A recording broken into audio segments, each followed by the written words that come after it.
A 90-year-old war veteran gets brutally slapped by a drunk thug at his neighborhood bar. The kind of disrespectful attack that leaves the entire room frozen in shock. But what this attacker doesn't know is that the figure standing in the doorway wearing a Hells Angels captain patch is the old man's son. Within seconds, 20 bikers materialize like avenging shadows, surrounding the thug who suddenly realizes he's made the worst mistake of his life. What do you think happens when you slap a Marine Corps veteran whose son commands the most feared motorcycle club in America? The neon sign outside O'Malley's bar flickered against the twilight sky, casting red and blue shadows across the cracked asphalt parking lot that would soon fill with motorcycles, though, for now, only 3 sat silent like sleeping beasts, their chrome catching the last rays of sunlight that bled orange and purple across the horizon.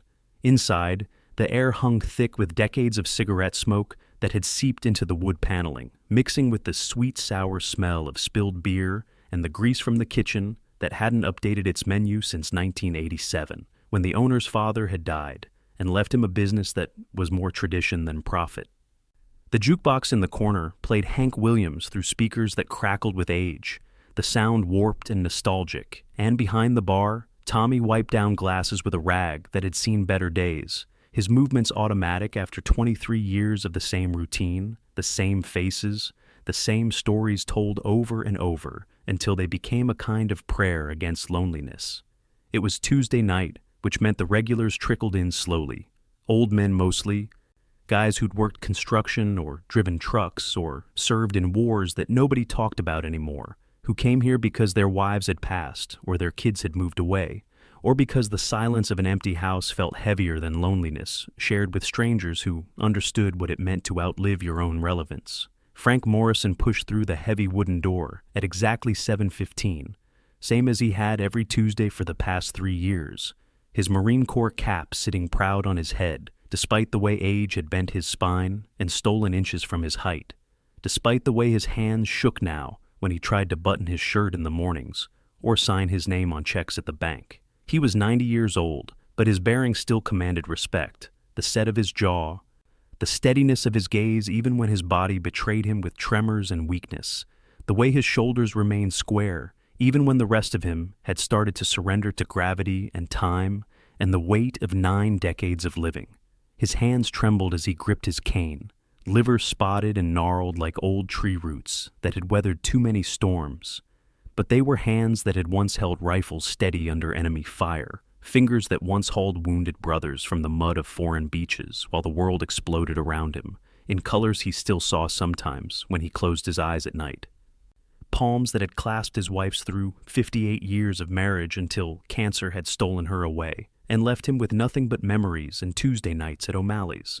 Tommy saw him coming and had the Jameson already poured, neat in the glass Frank had been drinking from for years, the one with the small chip on the rim that Frank said reminded him that broken things could still serve their purpose, that damage didn't mean useless, that you could keep going even when pieces of you were missing. The bartender slid it across the scarred wood without a word. Just a nod of recognition that said more than any greeting could, and Frank returned the gesture with a slight lift of his chin, the universal language of men who'd learned that sometimes silence was more honest than speech. Frank settled onto his stool at the far end of the bar, the leather seat cracked and molded to his shape over 3 winters of Tuesday nights.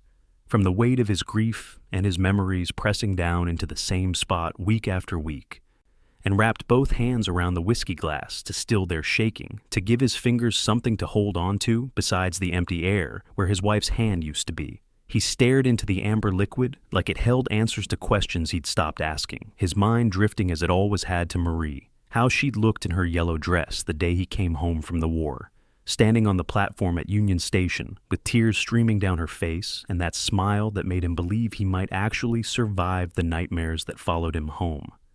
How she'd waited up for him every night of their 58 years together, no matter how late he worked or how early he had to leave. How she'd made their small house feel like a fortress against everything the world threw at them. How the smell of her lavender soap still lingered in the bathroom 3 years after she'd died, even though he'd never bought another bottle because replacing it felt like erasing her.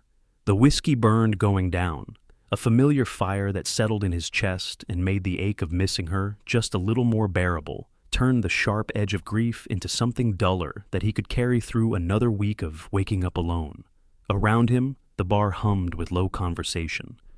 The click of pool balls connecting in the back room, the scrape of chairs on the worn wooden floor, the occasional laugh that didn't quite reach genuine but tried anyway. All the sounds of men trying to fill the spaces where their lives used to be, where purpose and meaning and the feeling of being needed once resided before retirement or disability or simple obsolescence pushed them to the margins. Frank recognized most of the faces. Jerry with his bad hip from the construction accident, Dale who'd lost his trucking license to a DUI, Pete who came in still wearing his factory uniform, even though the factory had closed 5 years ago. All of them casualties of time and circumstance, all of them finding what comfort they could in the ritual of showing up, being seen, being remembered by someone even if it was just Tommy behind the bar who knew their drinks and their stories.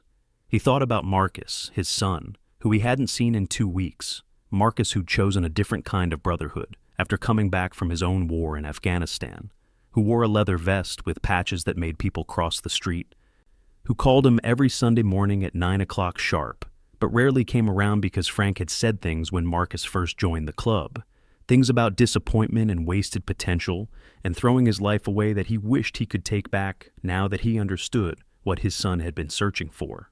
Frank had judged the motorcycle club without understanding that Marcus had found among those riders what Frank himself had found in the Marines. Brothers who'd die for you, a code that meant something, a place where your word was your bond and loyalty wasn't just a concept you talked about, but something you lived and bled for. Something worth more than money or status or any of the conventional markers of success that Frank had wanted for his son. He took another sip of whiskey, lost in these thoughts of reconciliation he kept promising himself he'd act on when the door behind him exploded open with violence in its hinges. Derek Hastings stumbled inside like a man being chased by demons he couldn't name, trailing the stink of cheap vodka and cheaper decisions, his shirt half untucked and stained with something that might have been mustard or vomit or both, his face flushed and bloated from years of drinking away problems that only multiplied in the bottom of bottles. He was 34, but looked 50. His eyes carrying that glassy sheen of someone who'd started drinking at noon and hadn't found a reason to stop, who'd lost his job 3 weeks back and his girlfriend a week later, and now spent his days moving from bar to bar looking for something he couldn't articulate, some validation or release, or just the temporary numbness that came from enough alcohol to quiet the voice in his head that told him he was a failure. He moved with the exaggerated care of the very drunk trying to prove they're sober, each step calculated and still somehow wrong, his hands reaching out to steady himself on chairs and tables as he weaved his way deeper into the bar, leaving chaos in his wake like a storm that hadn't quite decided where to make landfall. The bar went quiet in that familiar shift that happens when trouble walks in, wearing its intentions on its sleeve, conversations dying mid-sentence, pool cues pausing mid-stroke, everyone tensing in that animal way humans still retain when they sense danger approaching, because they all recognized the look of a man looking for an excuse to unleash whatever demons were chasing him, who needed to hurt something or someone to feel temporarily powerful in a life where he'd lost control of everything that mattered. Tommy saw it too, his experienced bartender's eye reading the situation in the time it took Derek to cross from the door to the bar, and he was already reaching for the phone under the counter, already planning the call to the police that would end this before it started. But Derek was faster than he looked, slamming his palm on the bar hard enough to make the glasses jump and the bottles rattle in their displays behind Tommy's head. "Tequila!" Derek demanded, his voice too loud for the space, too aggressive for a simple drink order, each word slurring into the next like a train coming off its tracks. "Give me shots of tequila, the good stuff, not that cheap shit you probably served to these old fucks." Tommy kept his voice calm, professional, the tone he'd perfected over 2 decades of dealing with drunks who thought aggression made them impressive. "I think you've had enough tonight, friend. How about some coffee instead? Maybe a sandwich. And I'll call you a cab to get you home safe. No charge, on the house." But Derek's face twisted into ugliness at the word enough, at the implication that he couldn't handle his liquor, that someone was telling him what to do, and all the frustration and failure of his life suddenly needed a target. someone to blame, someone to absorb the poison that was eating him from the inside out like acid through metal. His bloodshot eyes swept the bar looking for that target, passing over the younger men who might fight back, dismissing the groups who'd defend each other, finally landing on Frank sitting alone at the end of the bar, quiet and still. An old man who wouldn't fight back, who looked like an easy mark for someone desperate to feel powerful in a world that had stripped him of every other source of power he'd ever had. Derek lurched toward him, his boots heavy on the worn wooden floor that had absorbed the footsteps of 3 generations of drinkers, and the air in O'Malley's shifted perceptibly. Everyone recognizing what was about to happen, but nobody quite sure how to stop it, because intervening with a drunk was unpredictable, could turn the violence in your direction, could escalate something manageable into something catastrophic, and so they watched with the guilty paralysis of witnesses who hope someone else will act first. "Hey, old man," Derek slurred, his words sliding into each other like cars in a pileup, positioning himself behind Frank's stool with the predatory instinct of bullies who've learned to read vulnerability. "You're in my spot. That's my stool you're sitting in, has been for years, and I want it back right fucking now." It was a lie, transparent and pathetic, because everyone in the bar knew Frank's routine, knew he'd claimed that stool through consistent presence since his wife died. But Derek didn't care about truth, only about the confrontation he needed to feel alive. Frank didn't turn around, didn't even acknowledge the threat standing behind him, radiating alcohol and aggression, just kept his hands wrapped around his whiskey glass, his knuckles white with the effort of staying calm, of not letting his own temper, forged in combat and tempered by age, get the better of him in a situation that didn't warrant violence. His voice, when he finally spoke, was barely above a whisper, but carrying the weight of 9 decades of living, of surviving wars and loss and all the small indignities that time inflicts on bodies and dreams. "Son, there's plenty of seats in this bar. No need for trouble here tonight. Why don't you take one of them and let's all have a peaceful evening? I'm just an old man trying to drink in peace and remember my wife." But peace wasn't what Derek had come looking for, and the reasonableness in Frank's voice only fed his rage, made him feel dismissed and disrespected, made him want to prove something to a room full of strangers who'd already forgotten his name, who saw him as just another drunk causing problems on a Tuesday night, when all they wanted was to nurse their own wounds in relative quiet. What happened next unfolded in slow motion. As violent moments tend to, when the brain tries desperately to process what the body already knows is inevitable, each second stretching into eternity while neurons fire and synapses connect, and the primitive part of the mind that still remembers being prey screams warnings that conscious thought can't quite articulate. Derek's hand came up fast, swinging wide in an arc that started somewhere near his hip and ended with a crack that echoed through O'Malley's like a gunshot, his open palm connecting with Frank's face hard enough to snap the old man's head to the side and send his Marine Corps cap flying across the floor to land in a puddle of spilled beer near the jukebox that was still playing Hank Williams, singing about lonesome and heartache like a soundtrack to violence. Before Frank could recover, Derek grabbed him by the collar, yanking the old man half off his stool, his face contorted with rage that looked almost like tears, drawing his hand back for another blow. Through the window, Marcus Morrison had seen it all unfold. He'd pulled up to visit his father, and through the glass he'd watched Derek's hand connect with Frank's face. The rumble of his Harley had been joined by 19 others within seconds, his brothers responding to his brief radio call, and now they poured through O'Malley's door like a flood. Marcus crossed the floor in 4 strides that compressed time and distance, his boots hitting the worn wood with the weight of inevitability, and every person in O'Malley's bar felt the shift in atmosphere like a barometric drop before a hurricane makes landfall. His hand clamped down on Derek's shoulder with the grip of a man who'd spent 3 decades earning respect through action rather than words, fingers digging into the soft flesh above the collarbone where nerves clustered and pain bloomed, instant and electric. Derek's hands released Frank immediately, his body responding to the threat before his alcohol-soaked brain could process what was happening, and when he turned to see what had grabbed him, the blood drained from his face so fast he swayed on his feet. The patches on Marcus's vest told a story that didn't need translation. The skull and wings, the captain rocker, the chapter designation, all the symbols that marked him as someone you didn't touch, didn't disrespect, didn't even look it wrong unless you were prepared for the consequences that came swift and merciless.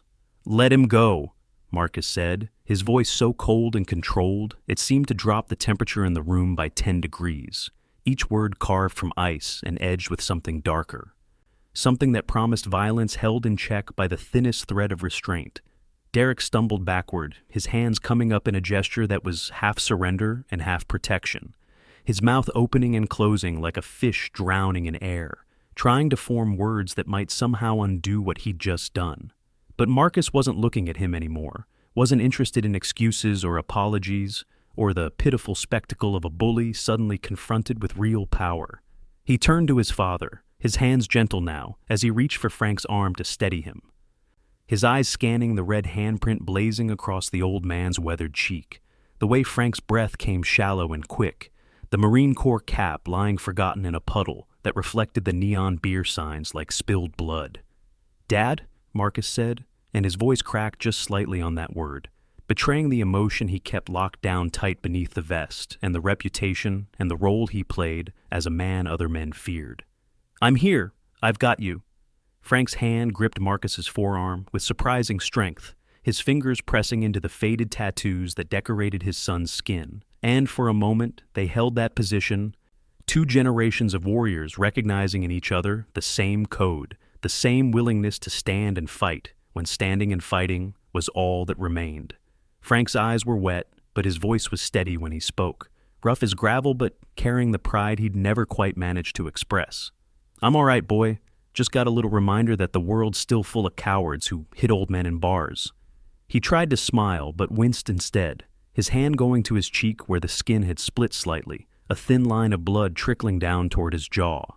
Marcus helped his father back onto the bar stool, his movements careful, tender even, and Tommy was there immediately with ice wrapped in a bar towel, his face tight with anger at what had happened in his establishment, in the place that was supposed to be safe for men like Frank who'd earned their peace.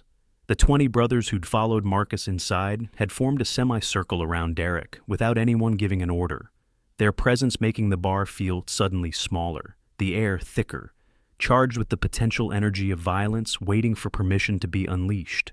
They remained silent, arms crossed, faces impassive, but their eyes tracked Derek's every movement with predatory focus on prey that's already caught but hasn't realized it yet.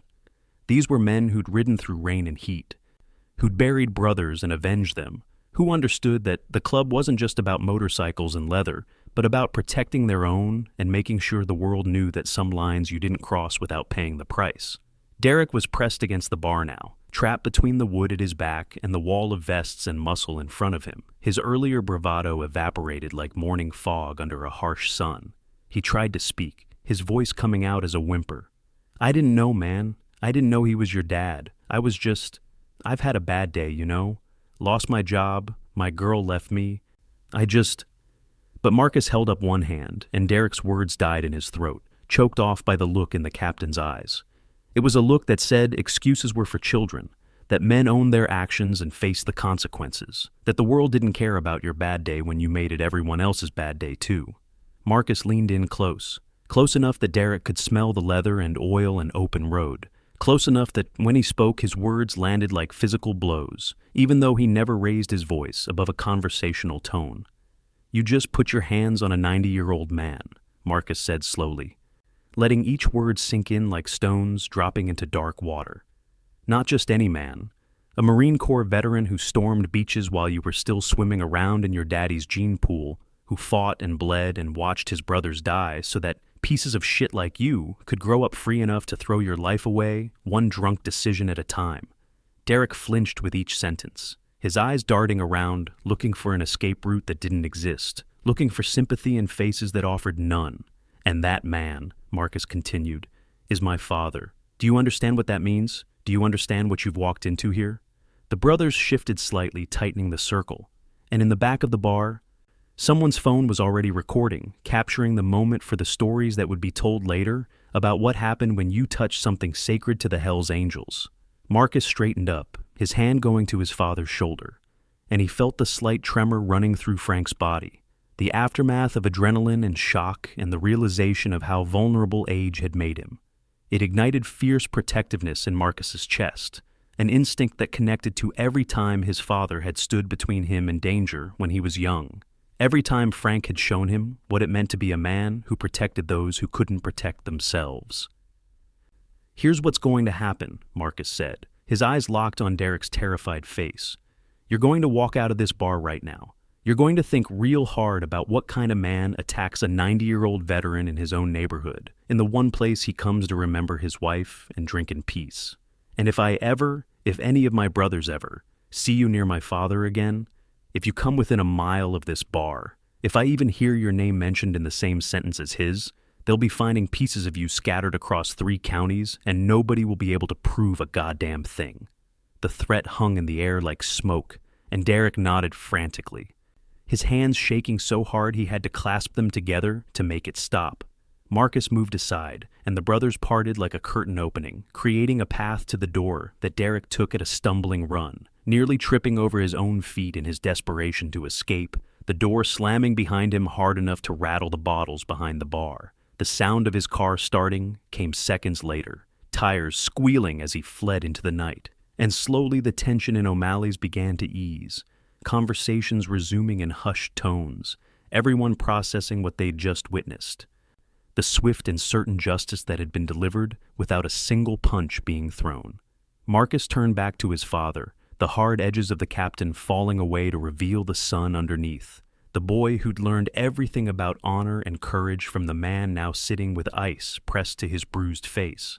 He pulled out the stool next to Frank and sat down, and Tommy, without being asked, poured 2 whiskeys, the good stuff from the top shelf, and slid them across the bar with a nod that conveyed more respect than words ever could.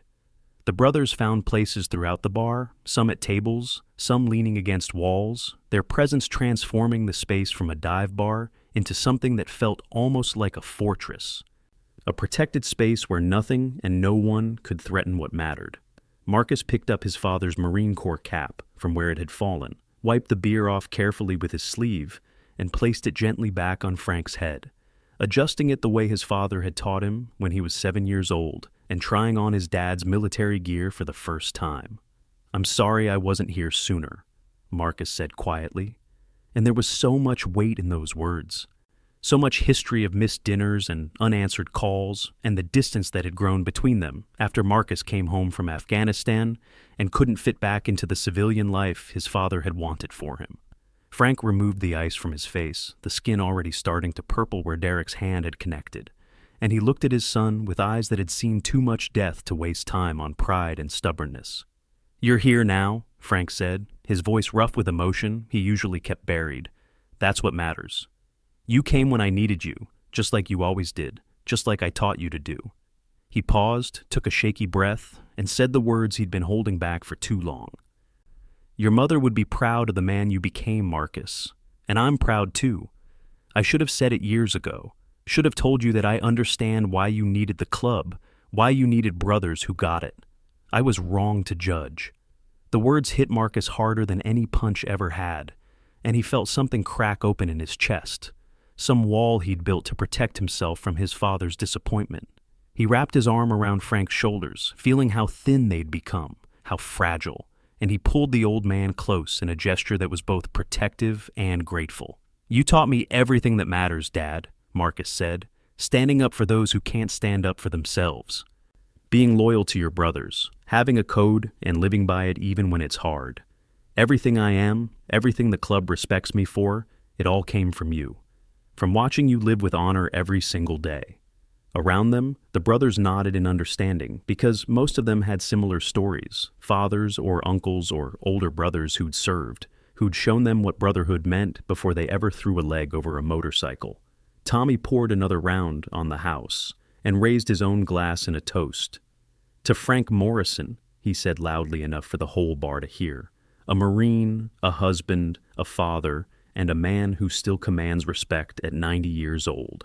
The entire bar raised their glasses, regulars and bikers alike, and the moment felt sacred somehow, a recognition that they were all connected by bonds deeper than the walls that held them, by honor and loyalty and the way good men stood together against the darkness.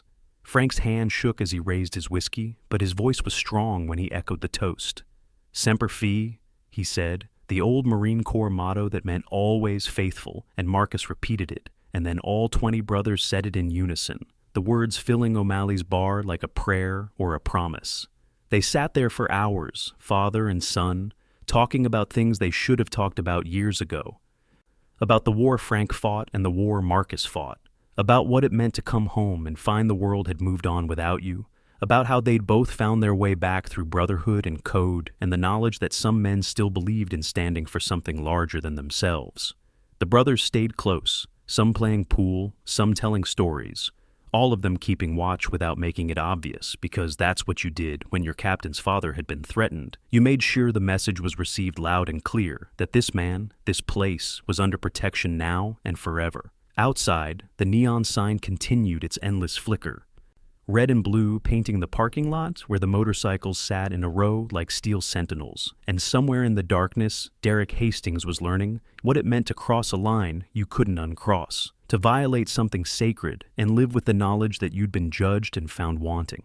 As the night grew late and the bar began to empty, Marcus helped his father to his feet, steadying him when the whiskey and the adrenaline crash made his legs uncertain.